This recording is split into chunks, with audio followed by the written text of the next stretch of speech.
Tere kõik head inimesed, kes te jälgite taas Kruusimäe kuulutab. Alustame töönädalaga, mis hakkas siis pihta meil 21. märtsiga. Täpselt nii nagu eelmine kord sai mõlgutatud, et mida oleks vaja teha. Võtsid nii mitmedki teist otse minuga ühendust ja ütlesid, mis mõttes vaja teha. Tee ära ja siin ma siis raporteerin.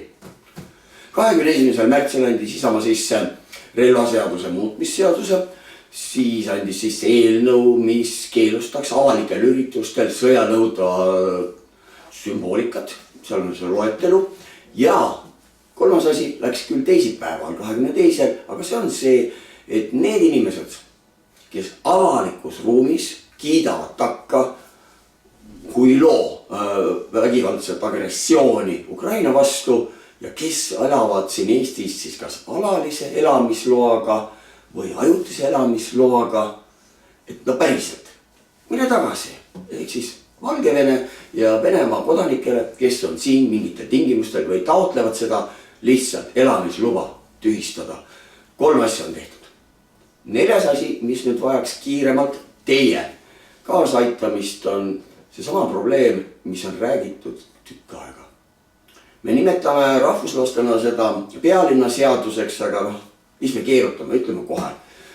Täna on kummaline olukord, kus kolmandate riikide kodanikud, kes omavad siin elamisluba, saavad osaleda meie kohalikel valimistel. No, Tallinna puhul on kõigile selge, et see on juba teinud Tallinna venekeelseks ja venemeelseks, no ja seda me näeme pea igal sammul. Aga kaudselt tegelikult mõjutab see otseselt meie enda Eesti riiki ehk siis presidendi valimisi. Nimelt valijameeste kogu. Kohalikud omavalitsuse valib välja, kes esindavad siis valijameeste kogus presidendi valimistel. Kui meil on venemeelne Tallinn, kui meil on venemeelsed mingid muud linnad veel, siis see muutub üsna oluliselt. Ja see on põhiseaduse vastane, rääkimata sellest, et tegelikult nii suur hulk teises inforuumis elavaid inimesi teise meelsusega saavad meie kohalikku elu korraldada. See kõlbab ja passib meile kui eurooplastele, eestlastele siis, kui selle riigiga, kes me kõrval on heatahtliku demokraatia poole püüdva riigiga. Tänaga me näeme, et verine hullunud huilo märatseb, ähvardab, plõksib, tal on tuumapomm ja Euroopa imestab, kaalub, mõtleb. Kui me rääkisime, et kõik õhuruum Ukraina kohal on vaja kinni panna, siis ikkagi veel arutatakse ja peamine argument on, me ei taha, et see ei eskaleeruks. Päriselt. Ma tean, et kui ründajal valguvad silmavalged veret täis, siis ta ei pidurdu mitte milleski ees. Sest tuumapomm tal jääb ja võtab järgmise jupi ja järgmise jupi. See hirm selle ees, et tal on tuumapomm, toidabki agressorit. Meil eestlastel on hea lihtne öelda, parema meelega oleks juba ise sõjas, kui vaataks seda Ukraina olukorda abitult pealt, kus me ei saa appi minna neile. Isikliku siis koosseisu või siis ema relvastusega. Me saame saata ainult relvaabi. On kuidas on, sa vaatad, Kruusimäe kuulutab. Sa vaatad, Kruusimäe kuulutab ja me jätkame selle koha pealt, et on kuidas on. Me ikka päris nii ei ole. Me peame otsustama, kas me oleme üks liikmesriik Euroopas ja kas me saame seda olulist protsessi mõjutada. Ma võin öelda teile ühte, et me oleme teinud ühe hea algatuse, see on siis lennutsooni kehtestamist Ukraina territooriumi kohal. Sellega on kaasa tulnud Läti ja Leedu. Praegu veel mitmedki riigid mõtlevad, kuid algatus selline on tehtud. Me ei pea olema täpselt selline riik, nagu on Lääne-Euroopa. Aga me ei ole päriselt ka Baltikumi kõige teravam pliiats. Ja seda just nende samade seadustega, mis see antud, et Lätis on juba sõjale õhutavad ja vaenule õhutavad sümbolid keelatud avalikus ruumis. Läti sai tunduvalt kiiremini ja Leedu pandud siis kinni kõik need infooperatsiooni kanalid, ehk siis kõik impeeriumimeelsemad meediumid. no ja kui me vaatame, et meil on ju tulemas üsna peagi 9. mai, siis lätlased lihtsalt võtsid seda kui aktsiooni, kes tänavale välja tuleb, kas on enda selle Colorado lindiga või mitte, hakkab mängima seal surematut polku või surevat polku, on see agressioon Läti riigi vastu. Meil aga Eestis on teadmine, et esmaspäeval, kui toimus meil õiguskomisjon, sai küsitud komisjoni esimehe käest, et 9. mai saabub, mida teeb meie Siseministeerium. Ja komisjoni esimees jõudis siis heale pakkumisele, et me arutame seda Kristjan juhtumipõhise Jaaniga ilmselt järgmisel nädalal. Kas on nüüd 4. aprill, sinna on ikka kõvasti aega, aga Kaja Kallas pani veel parema pärli. Seda te võite lugeda Facebooki lehest ja see on käia stenogrammides, et oi, see on ju ainult ju mingi avalik koosolek, et seal midagi muud ei ole. Päriselt ka nii sinisilmne. Aga võta või jätta, selline on meie täna peaminister. Päriselt ka on meie peaminister nii sinisilmne. Aga noh, selline ta on, võta või jäta või siiski Kaja äkki on jäetud.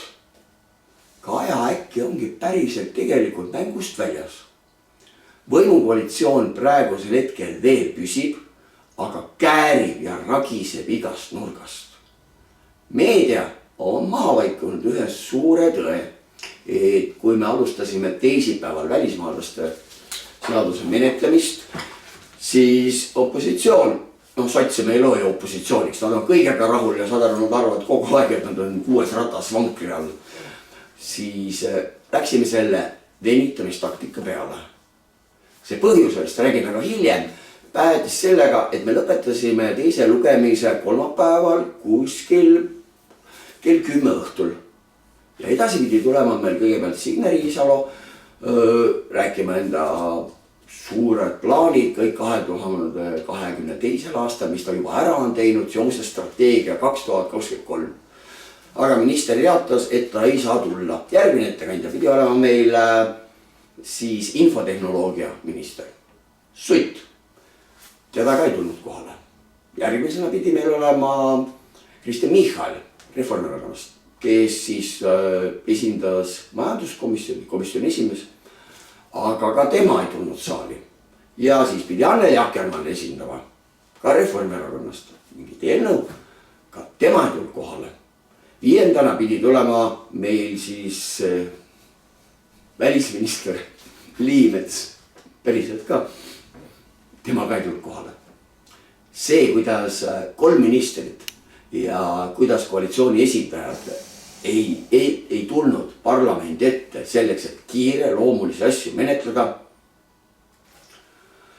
tuleb välja, et need teemad ei olnud tegelikult nii olulised, et parteiline ärategemine koalitsiooni sees oli tunduvalt olulisem. Üks oluline märksõna on see, et meil see hästi edev kaitseminister, kes tahtis igast päevakorrapunktis kuskile tulla ja mingit sõna vahele öelda, temale oli jäetud siis neljapäeval kõige viimaseks lõiguks meie julgeoleku teemaline ülevaatus siis strateegia 2035 raames, kõik tegevused aastaks 2022. Nagu te teate, on maailm hoopis teistsugune alates 24. veebruarist.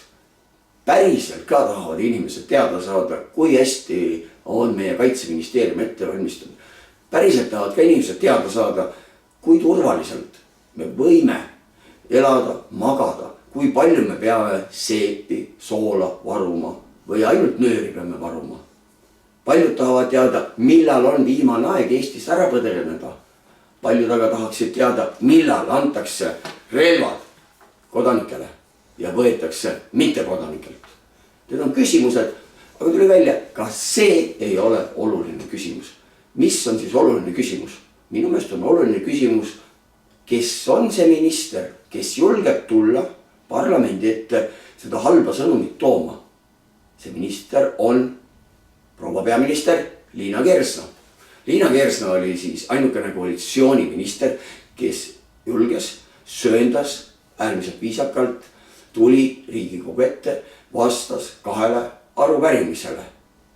see ei ole mitte niisama sõnakõlks, vaid kõigil juba kuskilt meenub, et Andrus Ansip ütles, et väga hea peaministrikandidaat on Liina Kersna. Seda on sahistatud kuskil mool. Kas võim on murdunud, kas võim on pöördunud? Ei oska praegu, et fakti sellist ei ole, aga üks on kindel. Opositsioon oli ühtne löögirusikas ja meie koalitsioonil lõi lihtsalt põhja alt ära, lidusid laiali nagu elavhõbeda kuulikesed. Selline on olukord meil parlamendis ja nüüd ma räägin sulle välismaalaste seadusest. Välismaalaste seadus, nii nagu enamuski seaduseid, 70% seadustest valmivad meil ministeeriumites. Ministeeriumites on meil väga erinevate sisetunnetustega inimesi. Välismaalasi tundub meile, et on liiga vähe, nii ütlevad ettevõtjad, meil oleks rohkem vaja odavat tööjõudu ja kuidas neid saaks nimetada, ükskõik peaasi, et nad tuleks. Me ju kõik teame eelmisest aastast, et ehitus sellepärast seisis, et ei saanud ju Ukrainast maasikakorjajad tulla. No ega neid kell aastal ka ei tule, ma ei tea. Aga Eesti elab, majad kerkivad. Välismaalaste seadus pandi kalevi alla novembrikuuses 2020, sest see oli nii kole, et tolleaegne koalitsioon keeldus lihtsalt seda menetlemast. Kõik. Toimus see, mis tavaliselt öeldakse, et eelnõu pannakse sahtlisse ja rohkem seda enam ei puuduta.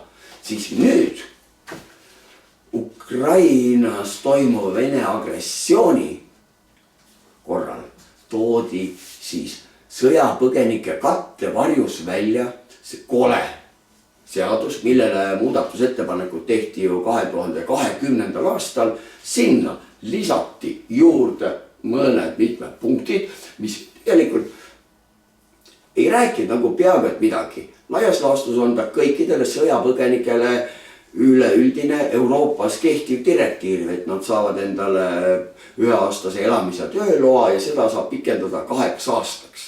Selle oleks võinud ka teha siukse väikse sõjapõgeniku seadus ja kõik oleks korras. Selle koledaga seaduse, välismaalaste seaduse, mis lubab siia igasuguseid töökäsi tulla, ükskõik millistel tingimustel ja mingid piirangud peal ei ole, selle oleks võinud eemale jätta. Kuid isegi seda väikest asja, mis nad sinna juurde panid, hästi käpardlikult ei suutnud korralikult sõnastada. Paragraafis, need oli seal 2 paragraafis, on kirjas, et 24. veebruaril 2022 algas Ukrainas sõda. Jah, te kuulsite õigesti. Mitte 2014 ei ole Ukraina võidelnud enda territoriaalse terviklikkuse eest, vaid Ukraina territooriumil toimub mingi sõda. Ma arvan, et see oli see koht, kus koalitsioonis kokkuleppele jõuti sellises sõnastuses, sest üks koalitsiooni osapool tahtis öelda, et lihtsalt denatsifitseerimise sõjalise erioperatsiooni tulemusena on bandeeralased põgenenud ja me peame neile andma rahvusvahelise kaitse. Ma ei tea, on see nii või ei ole nii, aga paraku kõigi nende sõjapõgenikega probleemid hakkavad meil pihta Tallinnast. Tallinna linn. Ma ei räägi 9. maist, ma räägin sellest, et 80% sõjapõgenikke on siia tulnud. Keegi pagulasabi veab bussidega neid siia. Neid on juba hinnangul natuke vähem kui 30 000. No nendest mingi osa on siis, kes tahaksid minna transiiti, aga ei lähe. Linnuke õla peal on siristanud, et välismaal, mõnes teises riigis peaksid su lapsed õppima kohalikus keeles. Aga Eestis on sul võimalik saada ja anda lastele haridus vene keeles. Niimoodi me näemegi ühte teist probleemi, mille me tahan täna tõstatada. Kas on aeg niinimetatud pealinna seadus, ehk siis see, et kolmandatest riikidest tulevad kodanikud ei peaks väga kõva häälega kaasa rääkima meie kohaliku elu korraldamises. Ma pean silmas siin praegusel hetkel ikkagi 2 riiki, 2 agressorriiki. Venemaa ja Valgevene. Just nimelt Valgevene, ärge unustage ära, et Valgevene nüüd ei ole ametlikult sõjas. On, ta lihtsalt on lubanud venelastel teha Valgevene territooriumilt sõjalisi operatsioone iseseisva Ukraina vastu. Me peame käsitlema neid mõlemalt. Vasallriigil ei pea olema elu kordades lihtsam. Aga nüüd siis keskerakondlik Tallinn. Kas keskerakondlik Tallinn paneb sellel aastal ka filtri teele 9. mail sõitma bussid, et siis selle punapuusliku juures saaks seda hilinenud Volbrit või mis sabat neil seal on, teha ja korraldada. Nüüd me kujutame ette, sõjapõgenikud näevad seda pealt, kus tulevad siis Colorado lindikestega. No meie Kristjan, juhtumipõhine, Jaani ütles, et me läheneme juhtumipõhiselt. Kaja Kallas ütles, et me juhtumipõhiselt, kui meil juhtub valitsuses olema aega, siis me juhtumisi arutame ka seda, sest 9. mai on oluline tähtpäev juhtumipõhiselt. Saada Kruusimäe kuulutab. Võtame nüüd ette selle 9. mai. Meie endine NATO parlamentaarse assamblee advokaat. Saada Kruusimäe kuulutab.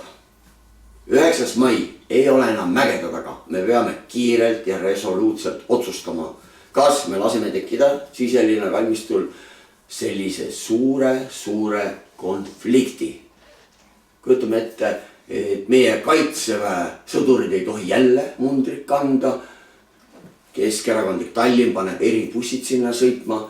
Jah, võib-olla avaliku koosoleku luba ei võtagi, võib-olla see surematu polk või ükskõik mis polk on, aga keegi muu kodanikud tulevad, seda näevad võib-olla Ukraina sõjapõgenikud pealt. No see konflikt on igast asendist varvast tulema.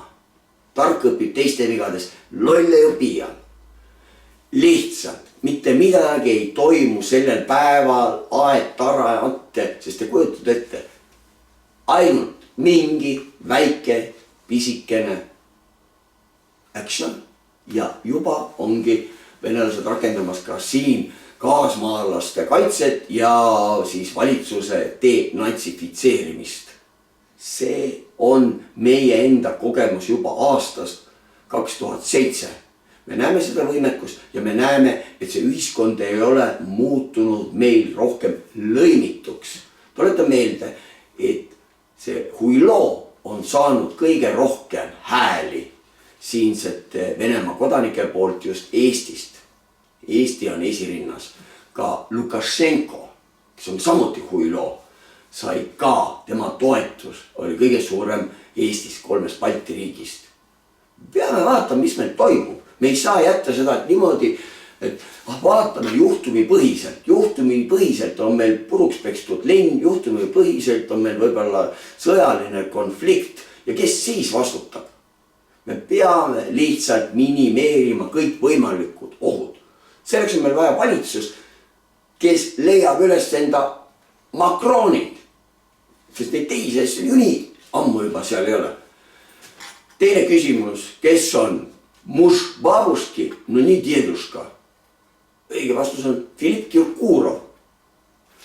Lätis ei ole oodatud, Leedus ei ole oodatud. Meile ka ütles reedel 25. märtsil kultuuriminister Tiit Terik, et jah, ta ei ole oodatud meie kultuuriruumi, aga kohalik omavalitsus alles kaalub, et ta on vastava abi linnapeaga juba rääkinud ja vastav abi linnapea ütleb, et puudub juriidiline alus. Päriselt. Keegi küsis seal veel, et oi, kas me hakkame nüüd rahvuse põhiselt diskrimineerima sellepärast, et sellel Filipp Kirkorovil on Bulgaaria kodakondsus. Ta on Euroopa Liidu liige. Ehk siis Euroopa liikmesriigi kodanik. Aga sanktsioonid, mis kehtestati, kas kedagi huvitas, mis rahvusest on või kuhu ta sisse on kirjutatud või mis hambavastaga ta peseb, saad aru midagi. Ei, see ongi selle Huilo lähikondlased, need, kes on tema siis õuenarrid või tolad, tema peamised finantseerijad. Nendele tehti need sanktsioonid üksmeelselt. Kui ta ei ole siia oodatud, siis ma arvan, et ka Kaarel Oja sotsiaaldemokraatide poolt soovitatud abilinnapea võiks sellest aru saada. Ja see kontserdikoht, kes tahab seda kontserdi korraldada, kui ei suuda seda Tallinna linn survestada, siis suudavad seda korraldada Eesti Kontserdi korraldajad üksmeelselt, tees sinna boikoti. Ning ma kutsun täpselt vaatama ka seda, millised riigid jätkavad Venemaa majanduse toetamist ja nuumamist ja ei too enda ettevõtmisi sealt välja. Tuleta meelde, Coca-Cola pärast rahvusvahelist survet tõi välja, isegi prantslaste Renault pärast rahvusvahelist survet, Nestlé pärast rahvusvahelist survet. Teeme nii, et 3 kuud ei toimeta nende firmadega, kellel ei ole meie väärtusruumis ühiseid väärtusi, vaid kes tänu rahvusvahelisele survele tulevad siis välja. Nad raisad lähevad esimese hooga tagasi sinna. Nad müüksid kõik maa ikka raha nimel. Jätkugu meil mune nõutamaks meie juhtidelt, kes millegipärast meid ainult valitsevad, õiglaseid, õigeid, kiireid otsuseid, mitte juhtumi põhist kummi venitamist. Sa vaatasid, Kruusimäe kuulutab.